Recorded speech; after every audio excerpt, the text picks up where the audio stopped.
Bonjour, j'espère que vous allez bien. J'aimerais vous parler aujourd'hui par rapport à l'esclavage mental. L'esclavage mental est plus dangereux et plus grave que l'esclavage du champ. Dans les années 1480 quelque chose, les Européens ont envahi notre continent. Ils nous ont apporté des religions, ils nous ont apporté les matériaux et ils nous ont esclavagisés et ils nous ont vendus. Ils nous ont amenés dans leur continent et nous ont vendus comme des marchandises, comme des chèvres et les poules sur le marché.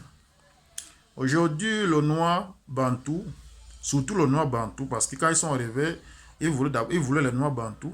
Voilà pourquoi en Amérique, il n'y a pas un noir américain somalien, un noir américain éthiopien, un noir américain érythréen ou djiboutien ou soudanais du nord. Il n'y en a pas, ce sont des bantous qui sont en Amérique. Alors, les noirs américains ils sont en Amérique, ils sont en Amérique latine, ils sont en Amérique du Nord, ils sont en Amérique du Sud. Alors, il y a aussi les noirs en Angleterre, en France et en Europe, partout, qui sont les descendants des esclaves. Alors, aujourd'hui, j'aimerais parler par rapport à notre race parce que euh, nous sommes en train de disparaître. Qu'est-ce qui disparaît chez nous?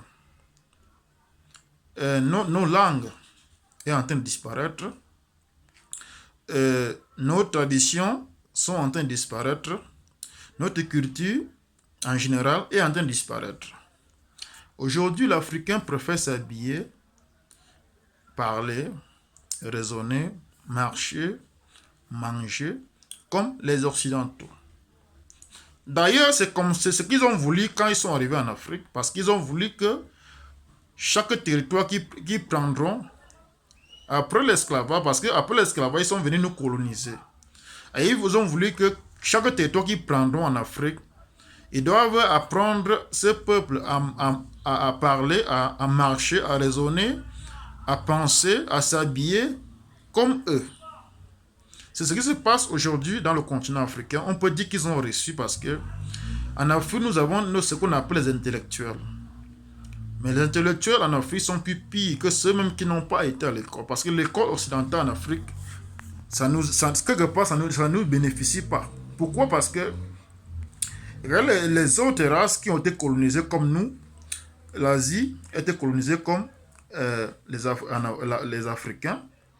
Il y a des pays comme l'Inde qui a été colonisée par les Anglais. Il y a la Malaisie qui a été colonisée par les Anglais. Il y a le Singapour, il y a le Philippines, il y a aussi un territoire chinois qui a été colonisé par les Anglais. Mais quand vous regardez ces pays, comment est-ce que ce pays est construit? Ces pays sont développés et bien construits.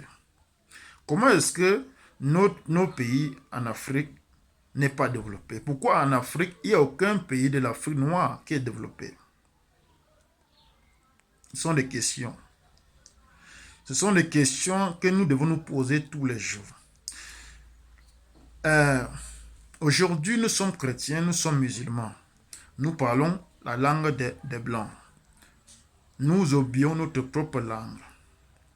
Nous oublions notre propre tradition. Nous oublions notre propre culture. En Afrique, il n'y avait pas ce qu'on appelle la religion. Nous, Africains, sommes des animistes. Nous, en Afrique, on ne priait pas, mais on évoquait. En Afrique, on ne priait pas, on évoquait. On évoquait les ancêtres pour qu'ils nous donnent la bénédiction, la force, l'intelligence, la sagesse pour pouvoir progresser dans notre vie. Aujourd'hui, ces choses sont en train de disparaître. Ces choses sont en train de disparaître. Pourquoi? Parce que nous vivons aujourd'hui ce qu'on appelle l'esclavage mental. Nous sommes encore des esclaves. Le noir surtout le noir bantou, ne veut pas se libérer de la chaîne invisible qui est dans son cou. Nos gouvernements sont des esclaves des maisons. Et nous sommes des esclaves encore du champ. Pourquoi je dis ça? Parce que beaucoup des Africains aiment s'habiller comme les Occidentaux. Ils aiment parler, s'exprimer comme les Occidentaux. Et il y a beaucoup d'Africains qui ne maîtrisent pas les langues maternelles. L'Afrique a 2000 langues. L'Afrique a plus de langues que tous les pays du monde. Le monde entier en général a 5000 langues. Mais l'Afrique a plus de langues que beaucoup de pays dans le monde. Alors, si vous voulez copier toujours des Occidentaux, posez-vous la question, où viennent ces langues en Afrique? Où viennent ces 2000 langues en Afrique? Ce qui veut dire que l'Afrique avant avait sa propre marque. L'Afrique avant avait sa propre marque. Mais aujourd'hui, nous sommes une copie collée des autres. Nous nous habillons comme les autres. Nous parlons comme les autres. Nous avons les noms et les prénoms occidentaux. Nous avons les noms et les prénoms occidentaux. C'est ce qu'on appelle l'esclavage mental. Aujourd'hui, nous vivons l'esclavage mental. D'ailleurs, je vous dis, les noms Joseph, Alain, Rémi, tous ces noms, ce sont des noms européens. Ça n'a rien à voir avec le christianisme qu'ils nous ont apporté. Avant le christianisme ou avant Jésus-Christ, ces noms, le nom Joseph, Alain, Pierre existait déjà en France, en leur langue, à la langue française. Donc ce nom ne vient pas du christianisme. Alors, ils ont voulu, quand ils sont arrivés dans notre continent, après l'esclavage, pour nous coloniser, il fallait qu'ils apportent ce nom en Afrique pour pouvoir nous faire croire que si vous avez le nom de Alain, Joseph, Rémi, Pierre, là vous êtes un vrai chrétien. Et voilà, aujourd'hui, nous sommes une copie collée des Occidentaux. Voilà aujourd'hui que l'Afrique est le seul pays dans le monde qui n'est pas développé. L'Asie qui a été colonisée autrefois est développée. L'Amérique latine même aujourd'hui, que malheureusement que les Américains, les vrais Américains ne contrôlent pas les continents. Les vrais Américains qui sont les Amérindiens, mais au moins le pays et le continent est développé. Nous sommes le dernier continent dans le monde qui n'est pas développé. Nous devons nous poser beaucoup de questions. Qui sommes-nous vraiment actuellement sur la terre? Est-ce que nous sommes vraiment libres? Moi, je dirais non. Nous vivons ce qu'on appelle l'esclavage mental. L'esclavage mental, c'est qui?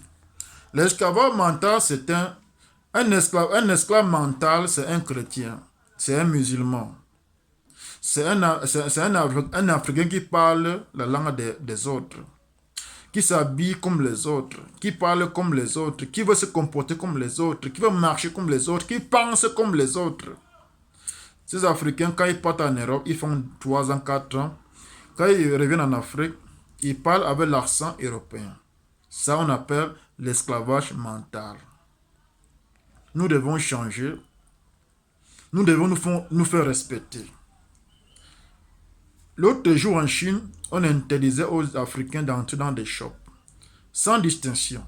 Que vous soyez Nigérien, Sud-Africain, les Sud-Africains qui sont des xénophobes, qui n'aiment pas les frères africains, que vous soyez Camerounais, que vous soyez Béninois, Sénégalais, en Chine, vous n'entrez pas dans les shops parce que vous êtes noir. Que vous soyez Nord-Américain, vous n'entrez pas dans les shops. Pourquoi est-ce que c'est comme ça? Parce que nous, en Afrique, on ne s'aime pas entre nous. D'abord, on ne s'aime pas entre nous et on ne se respecte pas. Imaginez si on était développé, si on était technologiquement avancé. Les autres devaient nous respecter. Ce qui veut dire que quand vous ne vous respectez pas, les autres ne vous respecteront jamais. Donc nous devons apprendre à consommer africain.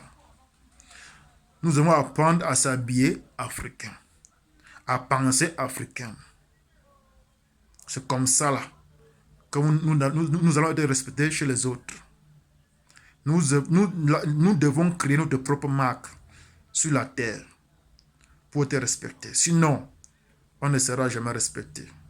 Nos enfants vont encore vivre le pire esclavage mental plus que nous, si nous ne sortons pas des religions importées. Les consommations, la nourriture importée. Nous devons apprendre à s'habiller, à consommer, à marcher, à réfléchir, à penser, à construire africain.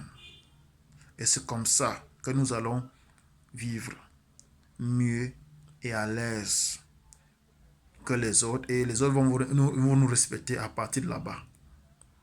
Mon nom c'est Kamdek Chabda, votre frère.